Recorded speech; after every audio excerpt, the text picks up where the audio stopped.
Ամեն ինչ ձեր համար, պարոն Մինաս։ Ընդամենը մի երկու բան, մի երկու ճշտում մեր մի քանի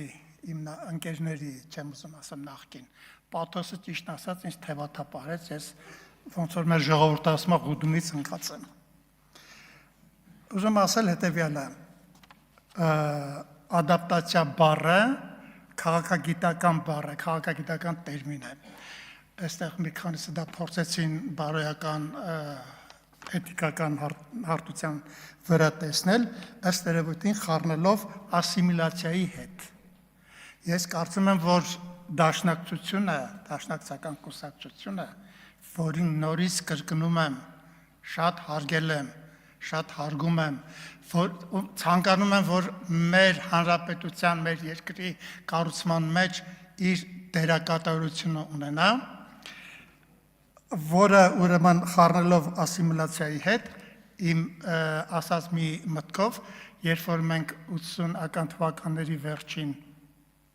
սպասում ենք դաշնակցության մուտքին, մեր կյանք, մեր պետության, մեր ժողովրդի մեջ, կարծեմ ասացի թևերս բացած։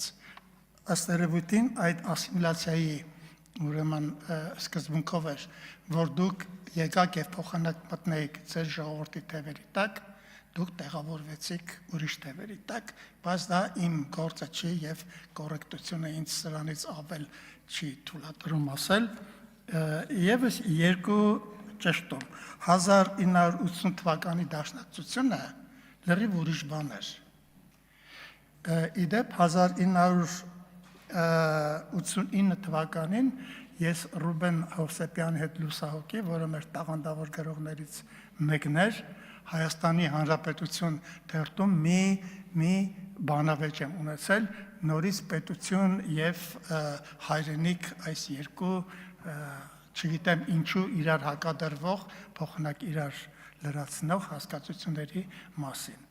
Եվ գրել եմ, որ ժողովուրդների քաղաքակրթական մակարդակը, քաղաքակրթական առաքելությունը որոշվում է պետություն կառուցելու իրենց ընդունակությամբ։ Հայրենասեր են բոլորը։ Ես այդ օրերին կարծեմ վիրավորել էի Ռուբեն Հովսեփյանին մի համեմատությամբ, ես ասել էի, որ հայրենիք ունեն անգամ կապիկները, օրինակ շիմպանզեները եւ գորիլաները, եթե դուք իրենց միջավայրից հանեք, իրենք կարոտից կսապկեն, չեն ապրի, բայց պետություն կարող են կառուցել միայն ժողովուրդները։ Ես կուզենայի, որ հայ հեղափոխական դաշնակցությունը իր բոլոր քննադատական մոտեցումները պահելով մասնակցեր պետություն կառուցելու մեր այսօրվա շատ դժվարին, շատ վտանգավոր եւ շատ պատասխանատու գործին, որտեղ հազար ու մի խոչուխուտ կա մեր դիմաց, որոնք գուցե հաղթահարելու համար մի բան էլ դուք հուշեք։ Ինչ վերաբերում է Գեղամը այստեղ չի իր փոցաշունչ ելույթը ասաց եւ գնաց, որ մահը դաշնակների համար է,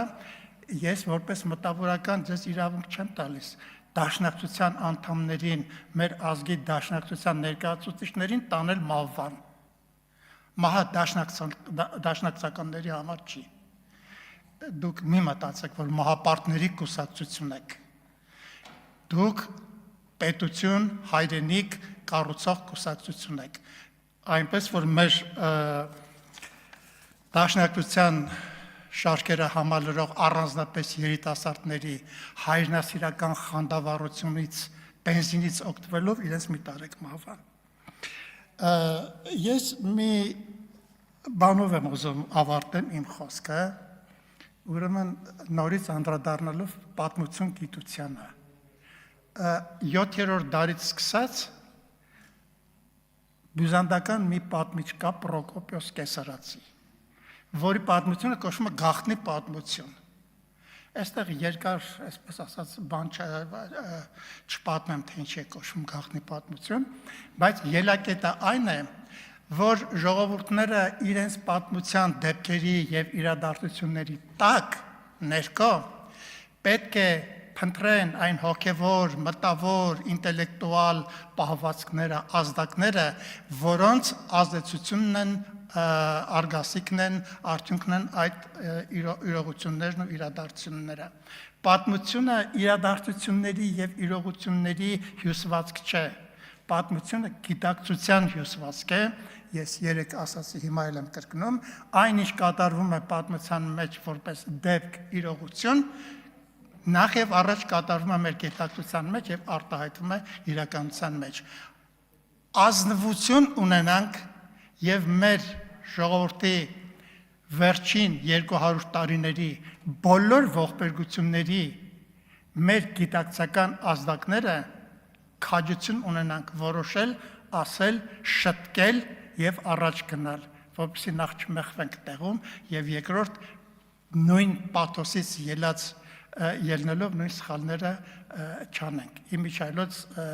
պաթոս բառը պաթետիկա բառի հետ նույնպես պետք է խառնել։ Ես ուրիշ բան չունեմ ասելու, եթե ես հարգում եմ պետական կառույցի եզրակացությունը, ես նորից պետք է կրկնեմ, ընդունում եմ ի գիտություն եզրակացության դրույթները, չեմ ընդունում, որ ես Դաշնակցության հասցեին քաղաքական ոտնձգություն եմ կատարել, ես պատմական անալիզ եմ արել եւ պատմական եզրակացություն եմ հանգել, որի վրա մնում եմ։ Ես հիմա մի գիրք եմ գրում, որտեղ մոտ մի 30-40 էջ նվիրված է մեր 20-րդ դարի սկսած քաղաքական կուսակցությունների, այսպես ասած, ելակետերին։ Եթե չեմ ժամանակ ունեմ, մի բան էլ ասեմ եւ ավարտեմ։ Ես այն կարծիքին եմ, որ երեք կարծեմ ասացի, 12-րդ դարից սկսած մեր ժողովուրդը քաղաքական եւ հասարակական մտածողություն ունեցել է։ Մեր դատաստանագրքերը կարդանք մեր սահմանադրական, այսպես ասած, գաղափարները, Մադրասը հիշենք, Կոստանդնուպոլսի սահմանադրական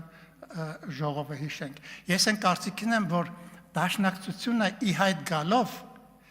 քաղաքական, հասարակական, հասարակագիտական ուղիներ փնտրող մեր ինքնությունը այդտեղ որոնող մեր միտքը դարձրեց պաթետիկ մի բան։ Այսինքն մենք դրանք թողեցինք մի կողմ, ոչ մի անալիզ, ոչ մի վերլուծություն, ոչ մի ադապտացիա, ոչ մի թուրք, ոչ մի ռուս, հուրա գինի լից։ Ես դրա համար անկեղծորեն որպես մտավորական Դաշնակցությանը մեղադրում եմ։